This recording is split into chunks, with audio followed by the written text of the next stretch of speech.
실제 당장 내일이 선거라서 가상 대결을 붙여보면은 이것보다 더 야당 쪽이 우세한 상황일 수도 있습니다. 최근에는 서울권이 좀 더 좋게 나오는 거는 물론 부동산 정책이라든지 여러 가지 문제도 있겠지만은 인구 조성 자체가 젊은 세대가 서울에서 처음 시작하기가 어려운 상황이 되어가고 있다. 얘는 이제 부동산 정책의 실패, 보궐선거 원인 제공 이런 것들이 이제 복합적으로 여론조사 결과에 반영이 되어 있는 게 아닌가 싶은데 누가 후보냐에 따라서 또 달라질 수 있어. 프레임을 잘 이렇게 발산할 수 있는 후보를 누구로 내세우느냐가 관건이 아닐까 싶습니다. 네, 서울 민심이 환났다 이런 분석이 언론에서 계속 나오고 있습니다. 전국 평균, 민주당과 국민의힘 지지율 이런 등등을 비교해 봤을 때 서울이 상당히 그 격차가 좁고 어떤 경우는 오히려 국민의힘이 더 민주당을 앞선 이런 조사 결과도 나오고 있어서 내년 4월 보궐선거를 앞두고 서울의 민심의 변화 이 부분에 상당히 정치권에서 촉각을 곤두세우고 있는 것 같습니다. 이 문제 한번 얘기해 보겠습니다. 자, 이준석 최고위원이 네. 서울 이번에 이제 리얼미터 YTN 조사 네. 보면은 오히려 이제 국민의힘 서울에서의 지지율이 민주당 지지율보다 약 높게 나왔어요. 그런 부분들을 어떻게 해석을 해야 되나요? 실제 선거에서는 상당히 격차가 날 수도 있다는 얘기인 것이 네. 원래 어떤 선거든지 선거 전까지 야권표는 모름 무응답 쪽에 많이 가 있습니다. 네. 네. 그렇기 때문에 이제 이게 비토 투표가 이제 상당히 야권 쪽으로 넘어오기 때문에 네. 실제 당장 내일이 선거라서 가상 대결을 붙여보면은 이것보다 더 야당 쪽이 우세한 상황일 수도 있습니다. 더 나올 수 있다. 네, 근데 제가 거기에 대해서 이제 뭐 저희는 당연히 이제 뭐 그거에 대해서 섣부르게 뭐 이렇게 막 기세를 올리고 이럴 건 아니지만은 원인이 뭐라고 분석을? 저는 이제 서울의 인구 조성이라는 게 지금 서울에 30년 이상 된 노후주택 비율이 40%가 넘어갔다는 거는 젊은 세대는 굉장히 여기 살기 부담스러운 상황이다. 제 경우에는 주거 환경이라는 것이 30년 전에 설계된 형태의 주택들이 이제 많다는 거거든요. 네. 제 주변에도 몇 번 제가 얘기했지만은 처음 이제 시작하는 친구들 전세든지 아니면 새집이든지 경기도권을 시작하는 친구들이 많아요. 네. 네. 그리고 네. 오히려 서울은 은퇴한 이제 노령자들이나 이런 분들이 많이 거주하는 도시가 되어가고 있다. 이 인구 조성의 변화가 심합니다. 저도 제 지역구 상계동에서 이제 인구 조성 비율을 매번 이제 통계 나올 때마다 보는데 네. 노령화가 계속 되고 있어요. 이게 네. 점점 심화가 되고 있다. 네. 그렇다면 기본적으로 굉장히 이제 좀 국민의힘 쪽으로 인구 조성이 좋아진다. 반대로 경기도는 굉장히 안 좋아지죠. 인구 구성비의 변화가 또 이런 쪽으로 나타나는 지금 그런 측면도 이제 있다. 국민의힘을 지지하는 양대층이 예를 들어 20대 남성이나 아니면 아주 젊은 계층과 60대 이상인데 뒤집어 말하면 이제 사회생활 시작한 30대부터 40대에 해당하는 사람들은 경기도권에 가 있거든요. 경기도권에 많이 가 있고. 그러니까 저는 이게 원래는 한 5년 전까지만 하더라도 박근혜 대선 때까지만 하더라도 네. 저희가 경기도가 항상 서울보다 여론조사 결과가 좋았습니다. 네. 그런데 최근에는 서울권이 좀 더 좋게 나오는 거는 물론 부동산 정책이라든지 여러 가지 문제도 있겠지만은 인구 조성 자체가 젊은 세대가 서울에서 처음 시작하기가 어려운 상황이 되어가고 있다. 금전적인 문제도 생활 환경적인 문제도 계속 그 추세를 보면은 확실히 경기도권에 이제 갈수록 저희가 안 좋아지는 게 무엇인지 자꾸 분석하려고 저희 연구소에서도 노력을 합니다.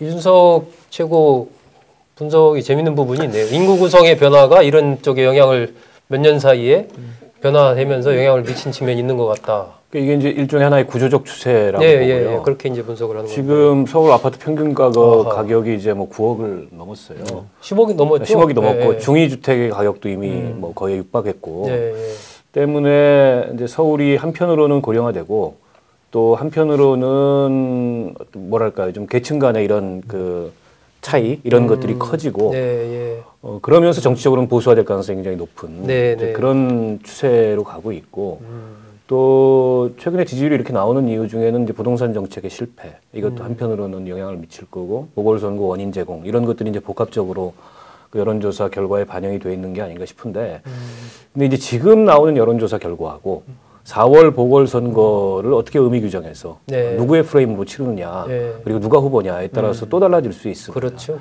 내일 선거를 치른다면 국민의힘이 이길 것 같지만 사실은 국민의힘에는 지금 윤곽이 이렇게 딱 보이는 후보가 없어요. 이 사람이면 필수카드일 것 같아 이런 사람이 없어요. 물론 민주당도 마땅치 않긴 하지만 상대적으로 후보군이라는 측면에서는 민주당이 조금 더 유리한 걸로 지금 보이지 않습니까? 그러니까 아마 지금 뭐 김종인 비대위원장이나 그 국민의힘 내의 전략가들도 고민이 그런 거일 텐데 자가발전하는 사람들은 있지만 그 자가발전 카드들로 과연 선거를 이길 수 있을까?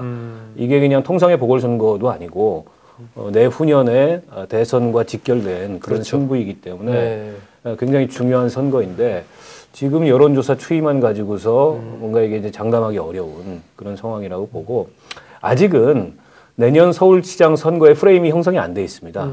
이게 뭐 그 국민의힘 쪽에서는 계속 잇따른 민주당 광역단체장들의 성추문에 대한 심판선거다라고 주장을 하지만 그건 국민의힘의 주장이고 대중적으로도 그런 프레임이나 또 그런 의미부여가 돼 있는지는 사실 확실치 않아요.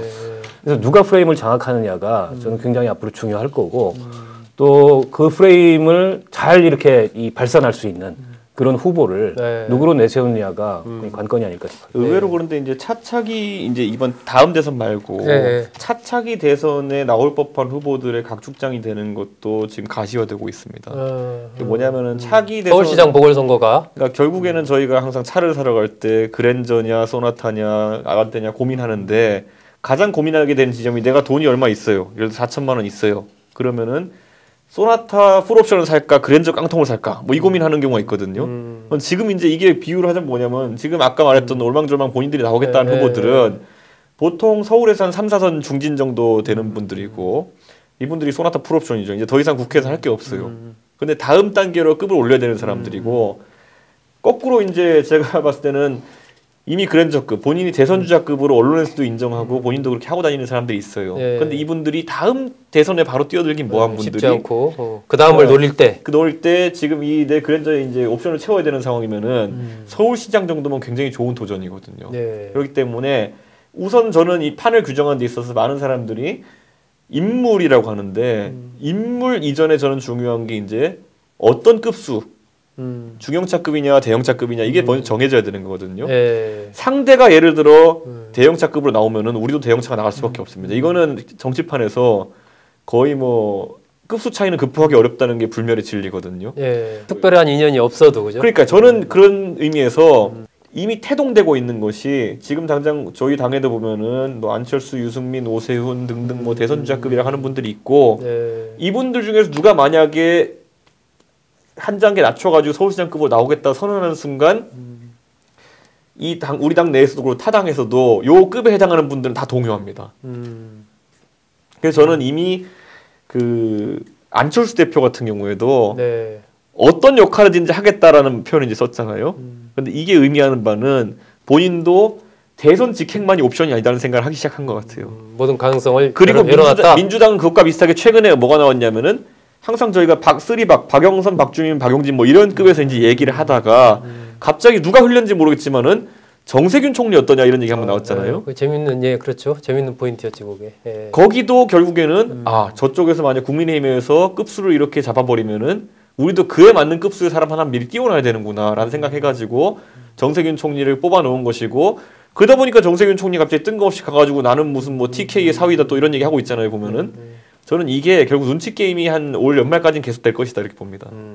박 의원님은 그 정세균 총리 그건 잠깐 나왔다가 강력하게 정총리 본인도 무슨 내가 대선 주자인데 본인이 굉장히 빈정상해 하셨잖아요. 굉장히 내가 무주 군수하겠다. 흘린 놈 누구야 이제 이런 식이 됐죠. 그 이제 흘린 의도는 체급을 키워야 된다라는 순수한 의도 선의일 뿐만 아니라 대선 주자 한 명 누르고 가자 이런 의도일 수도 있어요. 또 그쪽으로 그냥 이렇게 치우는 개념도 있는 거고. 정세균 총리가 이제 열이 확 받은 거고. 아마 연내에 총리직을 물러나지 않겠습니까? 대선 레이스를 하려면 연내 연초에 물러나겠죠. 저는 그렇게 예상하는데 아직까지 대선 주자로서의 이미지는 형성이 안 돼 있어요 이분이. 왜냐하면 지금 현재 어쨌든 총리직에 있고 최근 들어서 그런 얘기가 나오지 그 이전까지는 과연 그분이 그런 정치적 야망이 있는 분인지에 대해서도 별로 드러난 게 없었는데 사실 이분은 오랫동안 있었고 다만 기회를 못 얻었을 뿐인데 이제 기회를 막 얻으려고 하는데 갑자기 서울시장 얘기가 나오니까 기분이 확 나빴던 거죠. 저는 타당한 분석이라고 생각해요. 만약에 대선 주자로 거론되는 급 중에 누가 서울시장 내년 보궐선거에 나가겠다. 이게 나는 대선은 불출마한다는 걸 전제하는 건 꼭 아닐 수도 있다고 생각해요, 저는. 네. 왜냐하면 이게 임기 1년짜리 서울시장 선거고 네. 그리고 워낙 정치적 상징성이 큰 선거이기 때문에 여기서 이기면 바로 대선 후보예요. 저는 그렇게 봅니다. 논란은 있겠죠.